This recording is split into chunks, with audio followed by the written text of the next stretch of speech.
I've been playing a lot of different scenarios through my mind on how to retire in Thailand.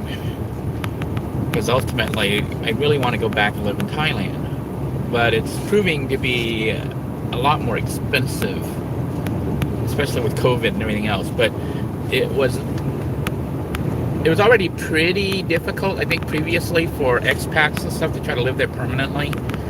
But, you know, I have the ability to live there as a Thai person, which would help. But my wife, that's an issue. So, because my wife is not a Thai citizen, I could try to get her there on a spousal visa, but then you have to deal with the visa requirements, and you gotta, like, get out of the country once a year, and all sorts of crazy stuff, which can get expensive flying out of Thailand, you know, back to the United States. Having to do that, depending on how often they want us to update the visa. So, I was looking at ways of making money, because I have to increase my income. You know, some of you like, Denoy doesn't seem to like to work. I like to work to live, not live to work. So typically, if you know, if I'm making enough money to be okay, like good enough, I'm fine with it. I don't need to be like fancy or anything like that. You know, I just need to have what I want and be able to do what I want to do, and not like stress out over work and stuff, because I start working so hard and they die of a heart attack or a stroke or some weird cancer or some other weird stuff. And never really get to enjoy themselves because they were always working towards the future that they never got to. Whereas my philosophy has kind of kept me, you know, enjoying every moment. Like even when I was out living in the woods and stuff, I enjoyed it, even though some people couldn't understand that. I enjoyed being out there and living simple and just living, you know, without worrying too much, which is kind of what I'm doing right now. But I do have to pick up the pace and adjust my earnings.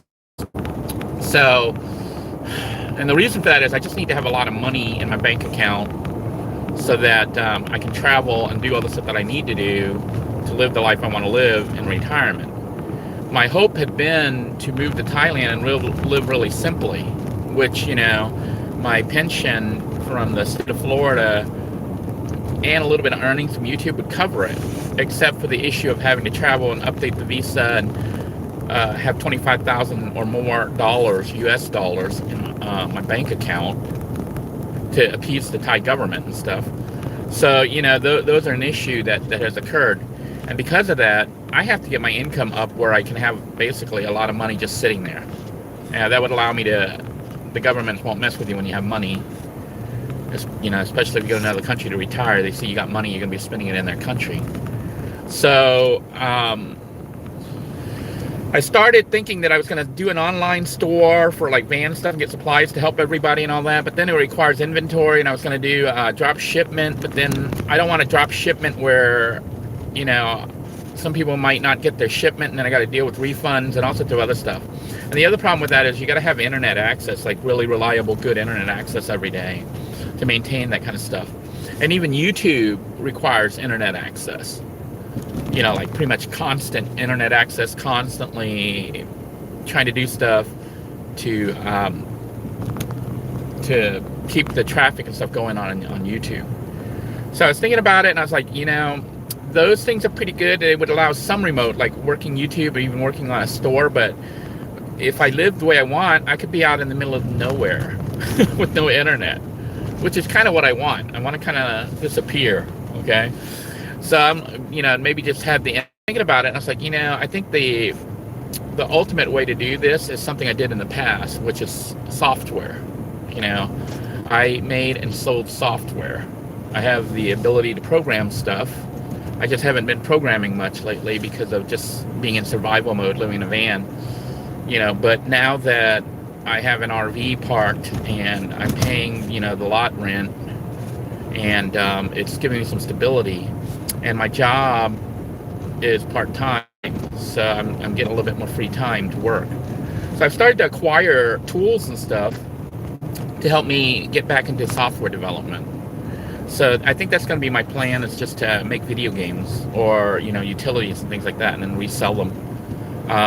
Then they just sort of earn money on their own, and the money's just sitting in the bank account. Especially if I can find a distributor online, a way of shipping it, or I just deal with that with limited internet access, you know, just digital keys and things like that. It requires me to do nothing but check in, like to see if there's an order, or I get notified if there's an order, and then I just email the digital key, or I automate the process or whatever. So I think that's going to be the way to do it, because I did it in the past and I actually made pretty good money. I think I just need to find a niche market that I can write for, because obviously trying to compete with the new game companies, they're like mega corporations. Like most game productions are like almost like movies and stuff now, which you can't really do. So I'm debating if I actually want to go back to retro programming, programming for retro computer systems. I don't know if there's enough demand for it, but see, unlike a commercial company, won't work that project. But for an individual developer, if I spent a year programming something and I made $50,000 to $100,000 off that product, it would be worth my time. Like if I work on it for 1 year and I make one, I spent, but it was like ongoing. It wasn't like all at once. That I put in, I think I worked for about 3 months and I made like $250,000 off that project. So, it's not big enough for like a corporation or something like that, but for an individual working 3 months and then making $250,000, that's not bad. So I don't know if I'm going to make that much now, because the market is so saturated. And, because back then, people were into shareware and you could make money off selling shareware. But if the retro community is back, it might be possible to do shareware again. I've been looking at like all the retro machines and don't know if there's enough market. I know I was following 8-Bit Guy and his games are selling. Like he's having a hard time keeping up with shipping out his games that new games that he's developing. But he has a YouTube channel with like I don't know, more than 1 million, maybe up to 3 million subscribers. And so he has a built-in market. I don't have that. So I'm debating how to do this. I thought maybe Kickstarter, but then the thing is, then it may be an option, because I've been investing some money lately back into software development tools and whatnot. Okay. So you can imagine what it's going to be like living in Thailand trying to do this. So I think that if I can software out and market it correctly, I think I could generate enough income to potentially retire off it. I don't need to make a huge amount, but just enough to live off. And I'm debating if I want to do a Kickstarter or something like that. It just depends, because like right now there's several avenues of what I could do. I could do retro programming, or I could do modern programming. I just bought a bunch of modern tools. I don't know if you guys have Facebook, but Facebook has these ads. One of the ads that kept popping up on my feed, because they know I'm a programmer, is Humble Bundle. And what it is like Humble Bundle, whatever. They're a company that does charity work, supposedly. They donate money to charities. But software companies, I guess, donate some of their software to be sold through Humble Bundle. And then the money that they earn, they donate to charity. And what you get is a bunch of really good products. Like these are products that normally retail for anywhere from $50 to $300. So I ordered a couple bundles. I ordered this one bundle that was for YouTubing. It had like a program for multi-angles, cameras, so you could have multiple cameras. Because I'm going to try to increase the quality of my my video feed, So there'll be fewer live stuff, because the live tends to suck and dropped out because of my bad internet connection. But I could film with multiple cameras and stuff with that software and edit them. I also got, as part of that package, I don't know if it was Pinnacle or it might have been Pinnacle, video editor. So I just need to make sure my computer's upgraded, and I may have to buy a new computer or whatever. But basically all the stuff I've been buying to try to do better videos, better graphics, is for YouTube, as well as game development. I also got another package that included, Unity, which I was in process of learning, and I had bought one of the lessons, but then I stopped because I got busy. But now that I'm settled down at the RV, I might start up the class again. But this time I bought the package, which has like learning Unity software, game development on Unity, had 2D and 3D games. Also, what it had that was really cool, even though it might not be what I really want right now, but I may develop a game for it anyways, is it has a cityscape. It's like a 3D world, city world. Okay, it's got cars, so and people and stuff like that. So I was like, well, I wasn't really wanting to develop an urban game, but then maybe I'll do a van type game or a gang war or some kind of Holocaust type stuff, some kind of bad stuff. But then I'm like, well, the world's kind of negative right now with COVID, so maybe I'll do a positive game. I don't know, maybe a racing game, or maybe van dwelling and you got to hide from the cops. and all the other weird stuff. I don't know. I haven't decided yet, but basically all these assets and stuff. So I'm a little bit overwhelmed with all the stuff I got, but I did spend some money recently to get software and stuff, upgrades, like the Unity kits and stuff like that, so that I could learn Unity, and that would allow me to develop modern games, that would require modern computers. But I've also looked at retro, so maybe I do both, maybe revive my company, my software company back up again, and put together some new teams. But that may be the way to go, just because it would allow remote, like, you produce the stuff and then it just sells and you make royalties on it. And you don't have to constantly see YouTube. A lot of people believe that, like, when you make a YouTube video, it perpetually earns, but it doesn't, because YouTube doesn't promote you. If YouTube doesn't promote your videos, it gets no new views. No new views means it's just sitting there, and you don't make money on it, and YouTube doesn't make money on it, and eventually they're going to delete you, because storage is money. They could be putting stuff that makes more money, and that's, I think, one of the reasons they're doing a lot of the stuff that they're passing, the new rules on YouTube, is I think they're going to cut their paid partners down. So people who aren't earning enough money, like right now, the people who aren't earning money, they're kind of reducing their ability to do things, and people who aren't earning enough eventually, I think, are going to get reduced, because they say, like, the big YouTube channels, the ones that have millions of subscribers, those channels earn like probably about 70 to 90% of YouTube earnings. So you have a handful of channels, like, let's say 10,000 channels, 10,000 channels that earn 90% of your profit, and they only take up like maybe 1 or 2% of your creators. The rest are only making like 10, 20, 30% for, all of them put together, and there's like millions of those, and I'm in that group. So I'm taking up the resources and stuff that, that could be going towards a channel that can earn a lot more money. So I think the handwriting's on the wall that eventually this channel, because it's not getting enough views, people just aren't interested in it, it's going to be deleted eventually by YouTube. So I'm not really counting too much on YouTube. I will probably do some tutorials and stuff. Maybe they'll leave it up. I may go ahead and produce some better quality van dwelling videos, where we're basically just going to take it from the very beginning and do a series on living in a van. Even though I'm no longer living in a van, but to show people who might have to live in a van the kind of things they want to look out for, and how they can survive, and how you park and other stuff. But it is a different world now for the people trying to live in a van than it was for me when I started, because you have COVID. COVID is like a big game changer. The rules have changed. Things are a lot more difficult. I think a lot more difficult now but the thing is, it's more difficult, and there's more people having to do it out of necessity. That's a bad combination. Before, when I did it, when I first started, probably about 5-6 years ago, when I started living in a van, full time, because I had to, you could go to the gym, you could sign up for Planet Fitness and have like the massage room, the water massage, whatever it is. I have all the stuff readily available 24/7.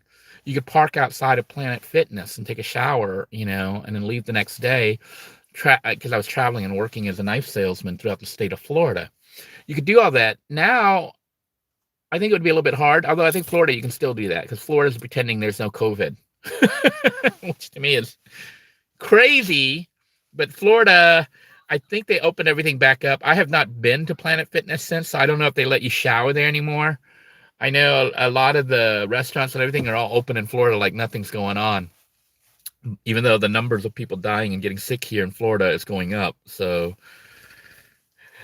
I don't want to get into too much into that, but I know it's a world that we're all living in and having to deal with. And if you're a van dweller, it can be difficult because certain states, all the states have their own different rules.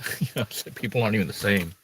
So I'm trying to come up with a plan, for me that's going to be doable, and I can start on it right now. Cost is minimal. Now, the other cool thing about it is this, because I'm on YouTube, if I share my story of me doing the development and show the tools and show how it's used and actually use it to make the game, even if it's not on YouTube and stuff, because it's purchased for my business, it's actually tax deductible. So, I get the stuff almost for free. Isn't that crazy? It's like if I actually wanted like better cameras and stuff for my channel, I could get them. The issue is this: you have to make enough profit because you have to pay cash out of pocket.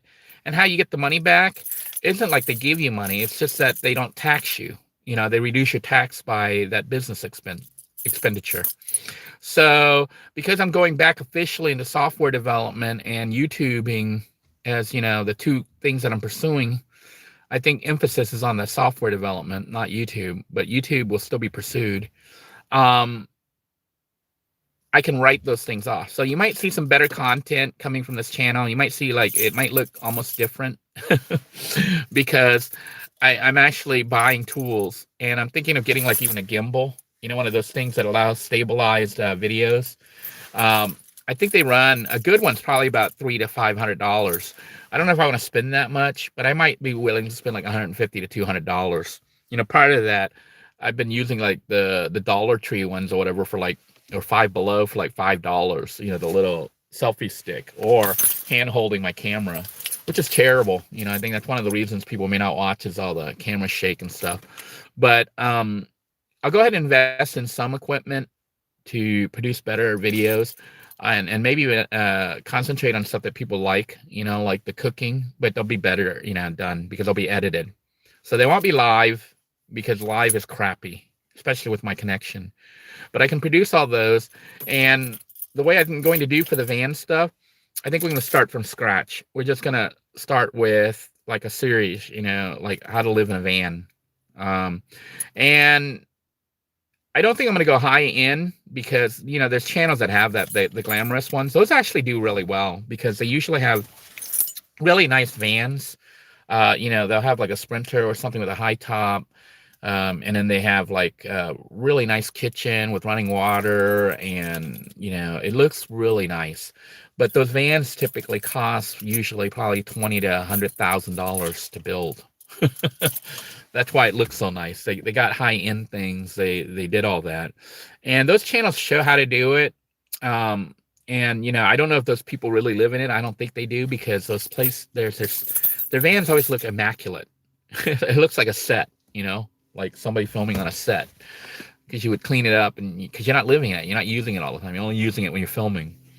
But I will do some videos that are going to be more oriented towards survival. You have to live in a van. These are the things you want to consider, but not just me sitting here talking like a talking head. I'll try to do some edits and stuff where you actually see, the build, maybe, and provide things like schematics and whatnot.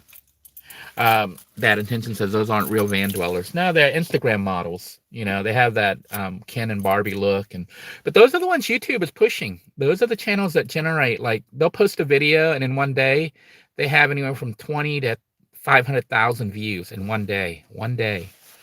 And the sad truth is, a lot of people look at it and glamorize it. You see some articles now where some people saw the glamorized version, and then they sell their house and everything, and then they get a nice decked out van that they didn't even build. They bought it. They paid a company to do it, $50,000 to $100,000 to build out that van. Then when they go to live and travel in it, within a month or two, they can't do it. They just, a van is not like a house. A van, the only ones who you see that keep doing it aren't the ones that are doing it for real. The ones that keep doing it are the ones that are making money on it, because one video they post may have 1 million views. 1 million views is probably at least $1,000 to $2,000, maybe even $5,000, depending on the monetization. 1 million views, 1 million view. Wait. Yeah, 1 million view, depending on the content, Could be worth more than 1,000. Could be worth up to $2,000 or $3,000. So that doesn't sound like a lot, but if it's only one video and it only took them like they probably put out like 1 or 2 videos a week, so it probably takes them like a week to work on it. So for 1 week they could make $2,000 or $3,000 off one video. That's really not that good, because if you look at their videos, they're high quality. They have all the best equipment and stuff, and then you got to look at the investments of the van itself. But then when you think about it, because they did it as a business and they declare themselves as a business, like YouTubers and stuff like that, that's tax deductible. So as long as they show they're making an income on it, when they have to pay the taxes, it is actually, some of it's free, like all the equipment they use, and stuff like they have. But the key to it is they had to have all that money up front. They had to have it even before they started, because they spent that money buying those things. They spent that money to basically get themselves set up for that. But for me, I think my big goal will be doing software, because I can control that. I already bought the packages and stuff to use for development, and I'm going to be learning C#. I know C, so I started to learn C#, but I'm going to really learn C# this time, and concentrate on making games. And I know some of you think that why don't I go and work for companies as a programmer and whatnot? I could do that and make some money. They pay pretty good. I think like if you're a C# programmer and some stuff, you could probably make at least 50 to 75,000 a year, which is not bad.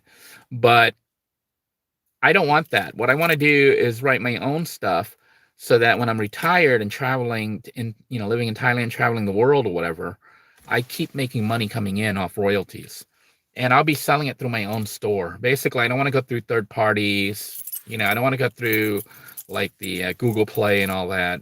I may, but I doubt it. I think I'm going to just self-publish, and basically then I can control everything, and I can do whatever I want. Whereas if you go through Google Play and all this, you have to follow their guidelines, and you have to do it the way they want. And they won't let you do certain games, and they can block you, and they can, basically shut your company down. But if you do it yourself, you have a lot more control. You might not make as much money, but remember, I'm not trying to make a lot of money. I just need to make enough, good enough. So that's the plan. I'm going to go ahead and read some of your comments so I can address them. Hello, Timothy. Good to see you on here. Elizabeth, thank you.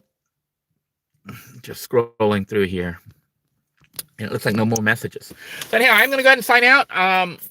Let me know any comments, on this video. If you want to see me do the software development, it's going to be pretty boring, but I might do some videos just to show you how you go about doing this kind of stuff. What kind of tools I use and how I develop the stuff, and, background on the game. So you get some insider information that you wouldn't get normally. So if you're interested in that, but like I said, it's going to be very boring for most people. Most people aren't really into how a person comes up with a game concept and develops the game, and watching somebody sitting there programming. It's pretty boring. But anyhow, I'm going to let you guys go. Take care. God bless you all. Please stay safe. Bye-bye now.